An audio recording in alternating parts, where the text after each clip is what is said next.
it's 2:32, so we'll get started. Thank you everyone for joining us today. We're here. First, I'm Michelle Stradowski. I'm the Chief Public Affairs Officer for the Great Lakes Water Authority. We brought you here today to talk about the status of the repairs on the 120-inch water main up near our Lake Huron water treatment plant and the status of the repairs. There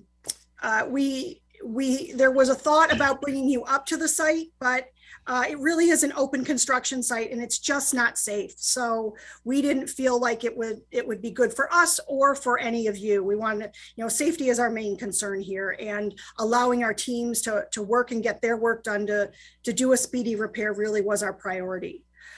Today, you're going to hear from Suzanne Coffey, our Chief Executive Officer, and Cheryl Porter, our Chief Operating Officer for Water and Field Services. Following the speakers, we will do a Q&A.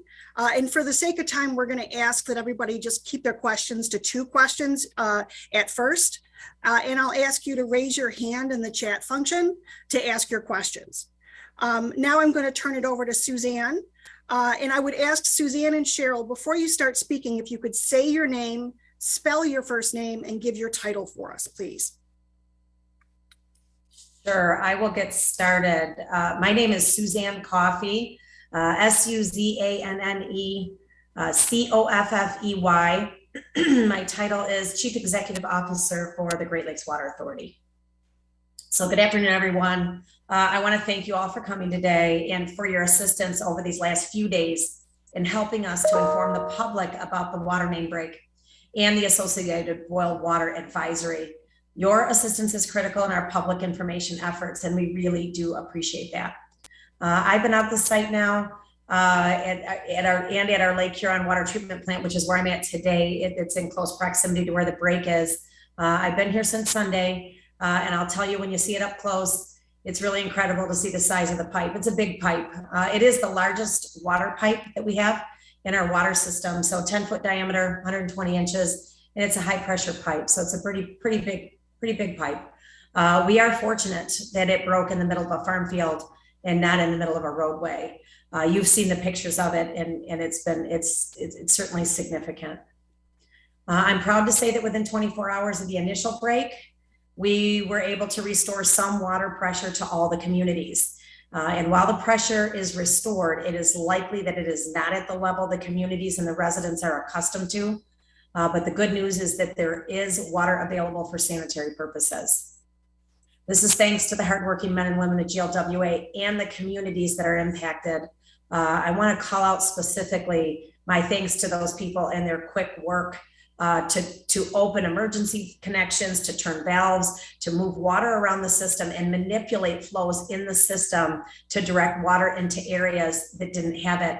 And that's not just my GLWA teammates, right? That is also the member partner communities and the water utility workers, because they were opening emergency connections and doing work themselves. So we're here today so that I can give you an update on the status of the repairs. Yesterday, Monday, August 15th, we completed the initial inspection of that section where the break was, and the 120-inch pipe went, either side of that break quite a ways. And the inspection found more damage to the pipe than we initially thought, which will require the acquisition of additional pipe.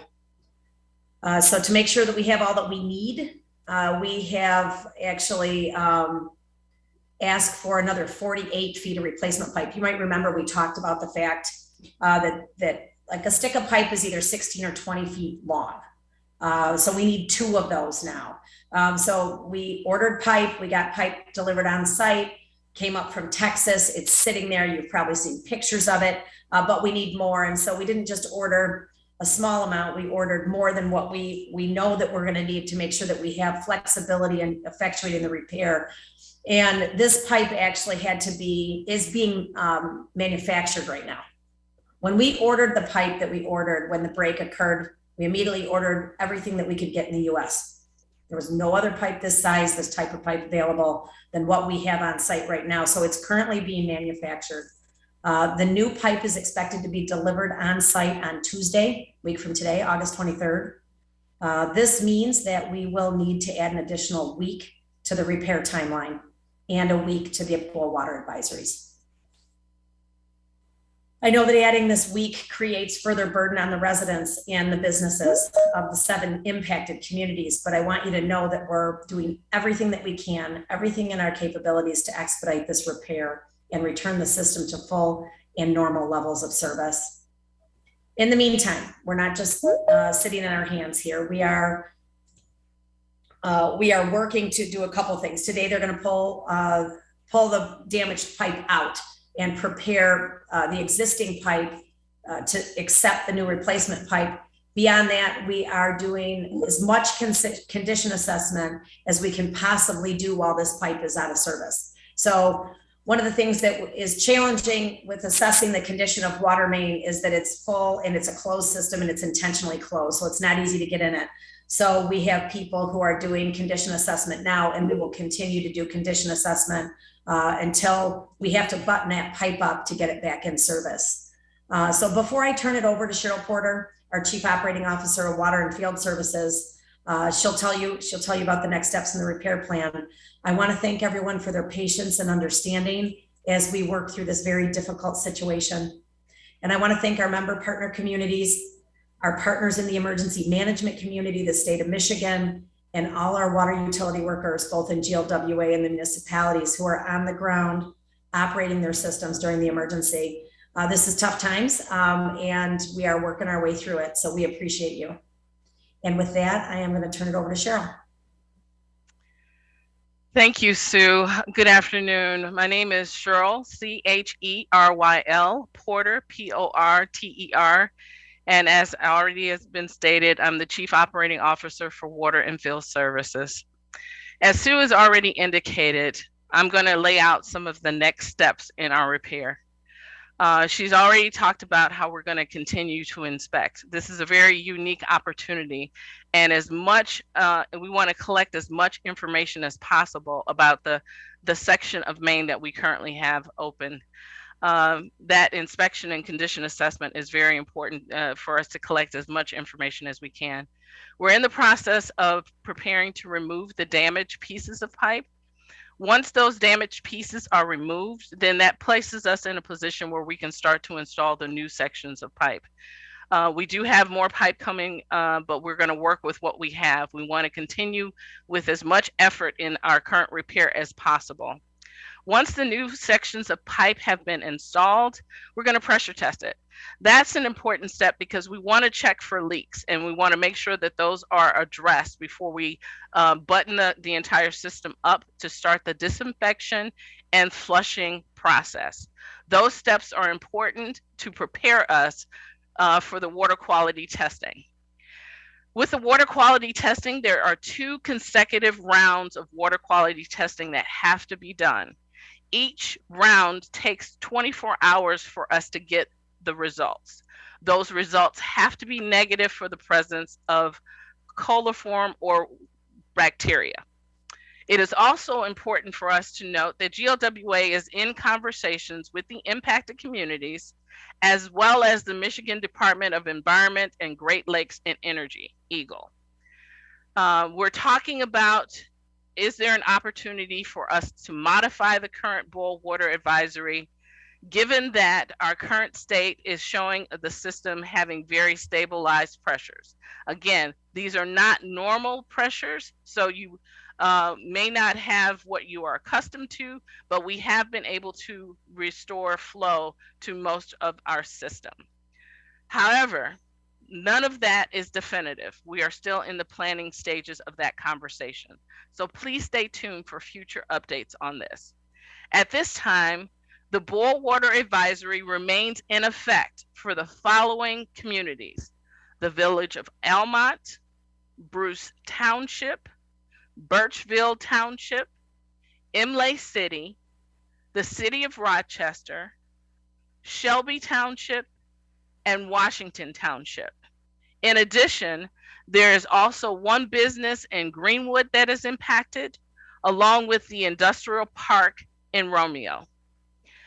GLWA's water quality team will advise when those affected communities can lift their boil water advisory. So with that, I'm going to turn it back over to Michelle.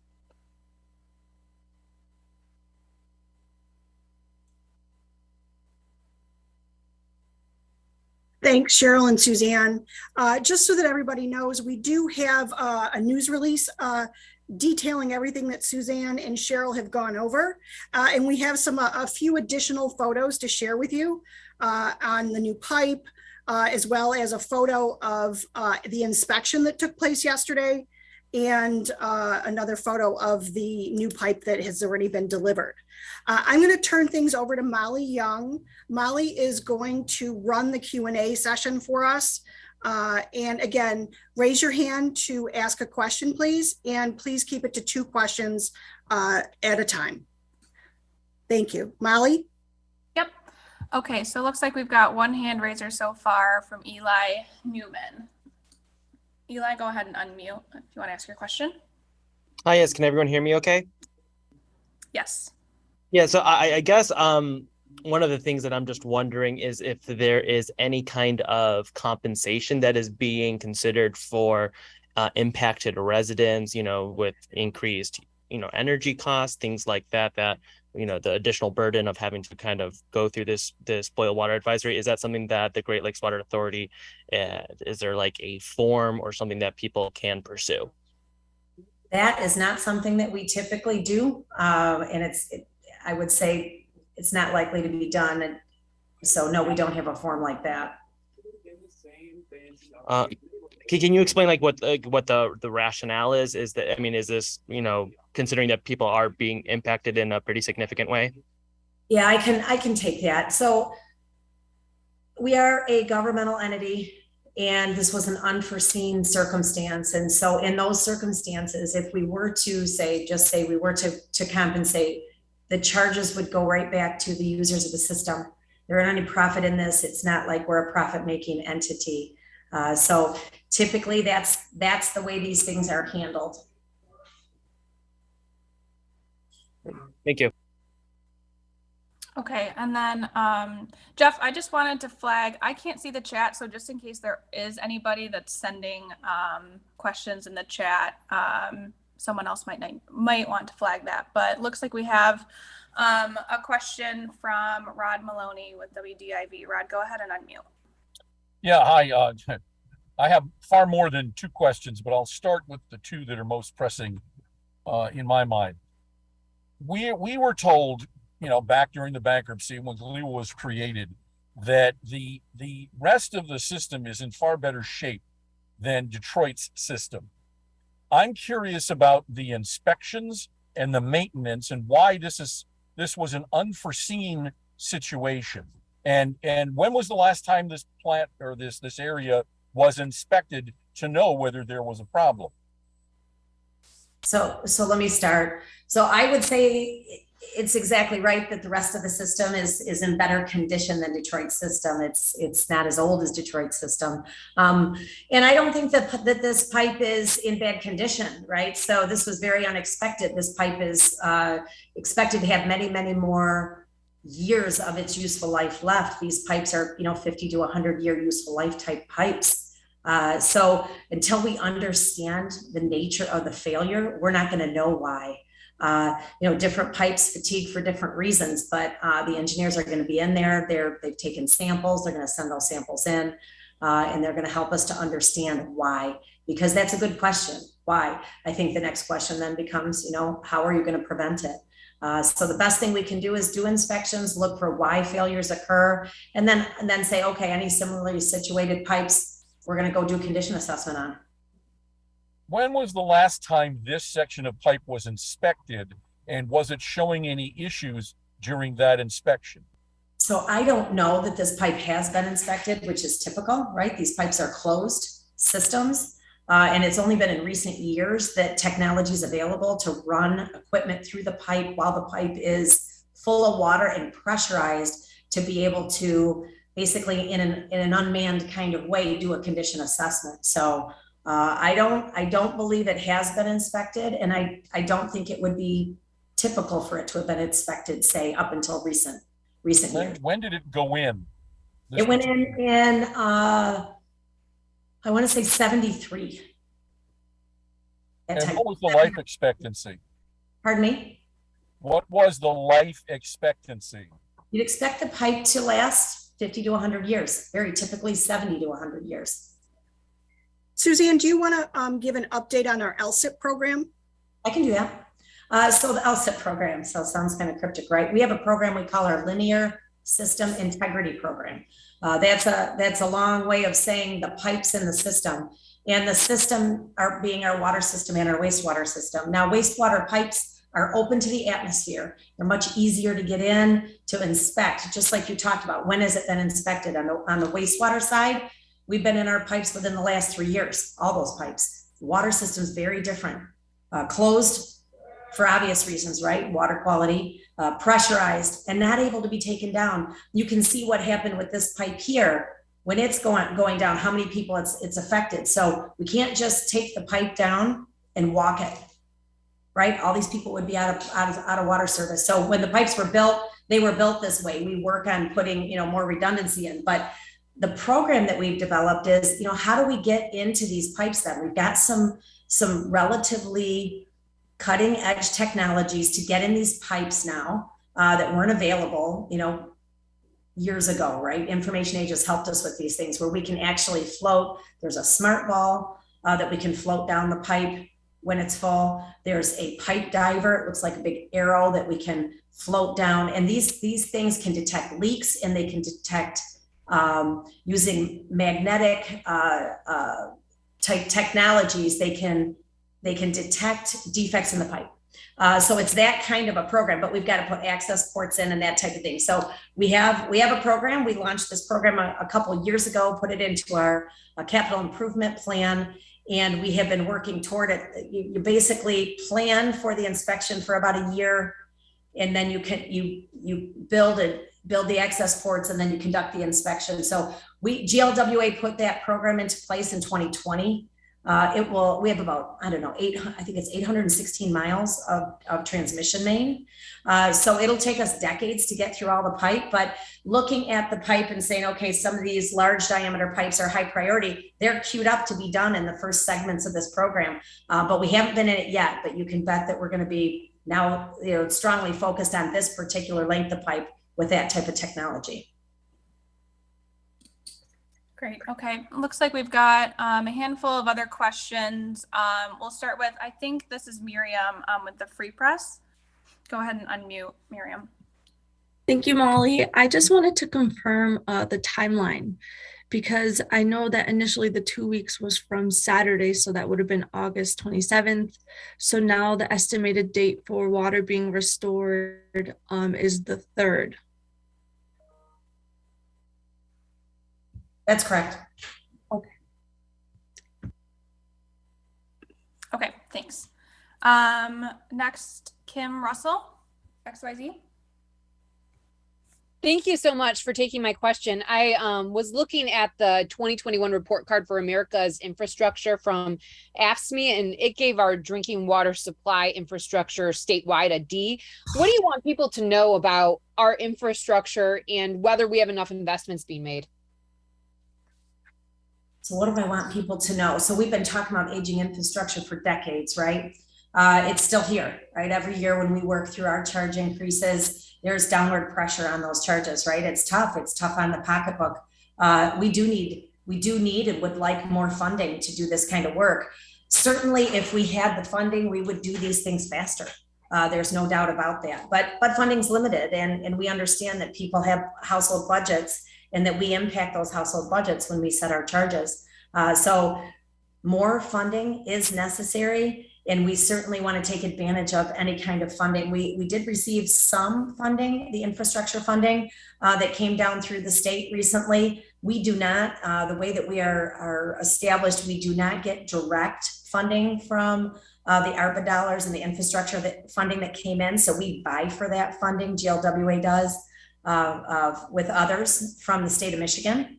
And so we have received some funding, but to be able to get into these pipes and do this kind of work's very expensive. And so we are actively working with our federal legislators, our state legislators, to try to get more of these infrastructure dollars. They're badly needed. I'm thrilled and happy as a water professional to see the money flowing into the water sector.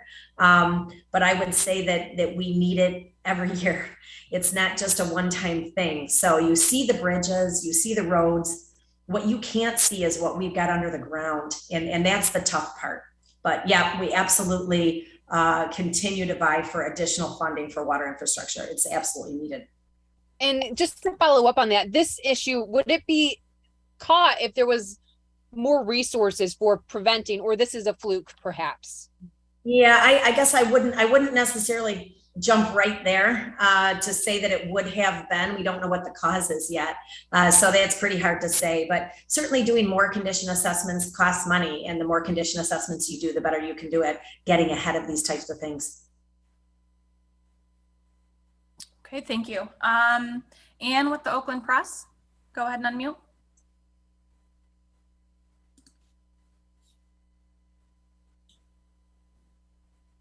Anne, did you still have a question? Okay, we can move on to Faraz with WXYZ. Hello, thank you so much. So the question I have, the first question is, what is the cost so far for these repairs? Cheryl, we don't have costs tallied yet for these repairs, is that right? That's correct. We have not began that process yet. Would you have like an idea as to like a north figure? So if we had to ballpark it, I'd put it in the $1 to $2 million range. I don't know for a fact, but that's the best number I could give you. Gotcha. We hear, in Rochester, and some of the concerns that we heard from people is, that some of them are still not being informed or kept up to date. They also have concerns about, restaurants and cafes not following the boil water advisory. Is there anything that the authority could do better in terms of informing people and also reaching out to businesses and making sure that they're following the boil water advisory protocol? So we have a meeting every day where the communities participate with us to get the word out. And we certainly appreciate, as we said in the beginning, the fact that you all are pushing out our information. I would say the best thing that can be done is people just hold people accountable to the boil water advisories. They're not something that are a suggestion. We are saying that they are required. You need to do this. And we'll continue to communicate. Every day we talk about how can we better communicate. And we work with our community. So the next time we do have a meeting with the communities, we'll let them know, hey, we're starting to hear that some people still aren't being kept up to date, and see if there's something more we can do. But at this point, I think we're pushing out a lot of communication and doing a lot of interviews and trying to get the word out. And just the last thing, I know you said that it's going to be, the timeline now has been shifted a week more. Do you see this prolonging further, or this is it? Cheryl, you want to take that? Sure. We don't know what we don't know yet. We anticipate, based on what we're looking at now, that hopefully it will just be this next week. We're going to continue to work and to prep and to get as far along in this repair as possible. But I don't know what's going to happen. Something can happen during the pressure testing, and we will have to work through those as we continue with this repair. And as Suzanne has already stated, we're meeting on a daily basis to keep people informed as to where we are. And if there are any delays, we will be communicating those as quickly as we are aware. Thank you.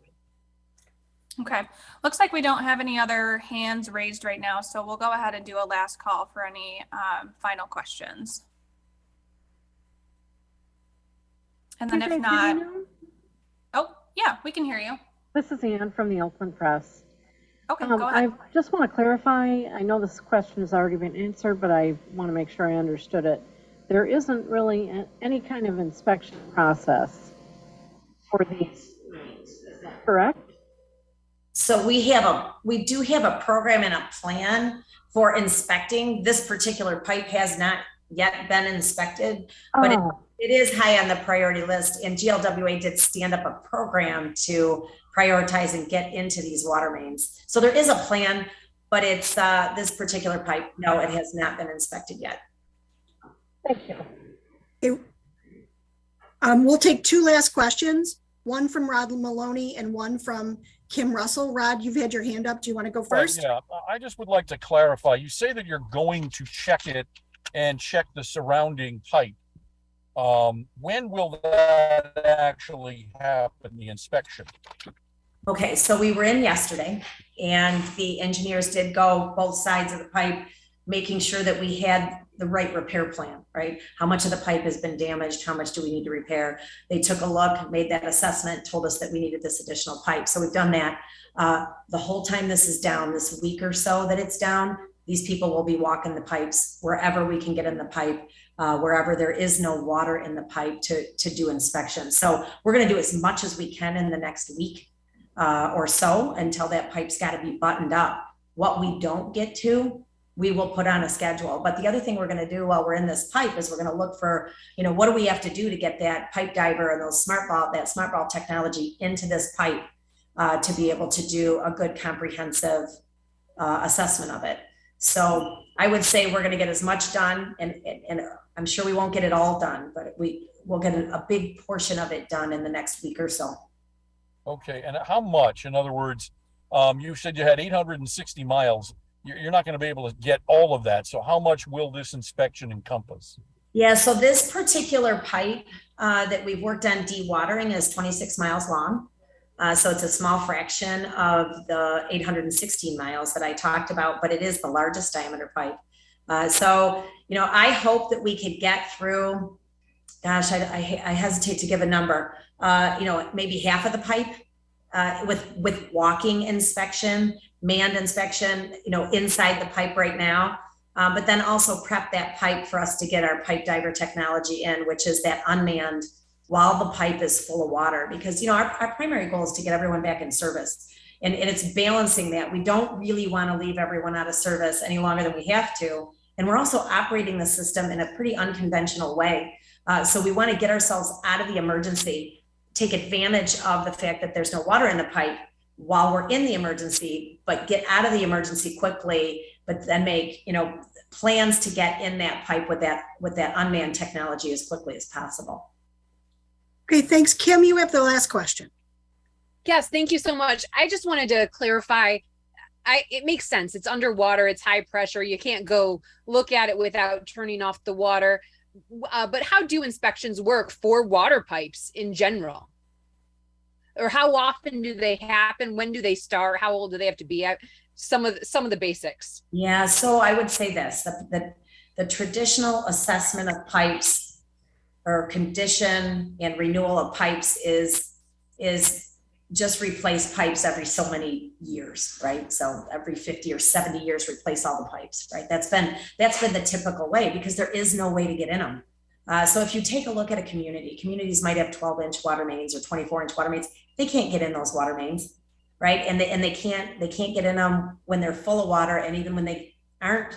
If they drain them, you can't get a man in there, right? You can't have a person in there. So water mains have always been a very challenging utility to inspect until recently with this unmanned type inspection. So there isn't really a good typical, everybody inspects this much of their water system every year.